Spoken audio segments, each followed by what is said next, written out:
Something I'm always amazed to deal with on a quasi regular basis are the total strangers or my relative acquaintances who want to talk to me about going to the men's shelter. I find that offensive. First of all, I'm a highly educated, in my own right, person. I understand that those places exist in some cities around good communities. At the same time, since I've already experienced the one here, I know precisely what I would feel like being there, a great desire to leave. You see, I don't have any of the typical vices. I'm not an alcoholic. I'm not a druggie. I'm not a smoker. I'm not a toker. I'm not a sex addict. Well, sorry for that. But the reality is that it's not all bad.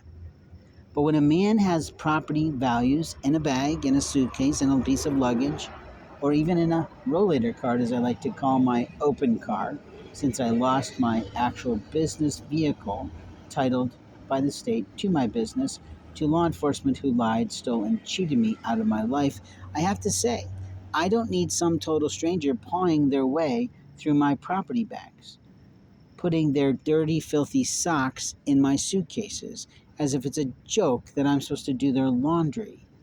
It's immoral. You see, it's immorality and immaturity that you generally experience in those places because people with those type of vices, not just the predilection to have a good time on occasion, but those who have to drink every day, those who literally ruin relationships in some way, are not people I need to associate with.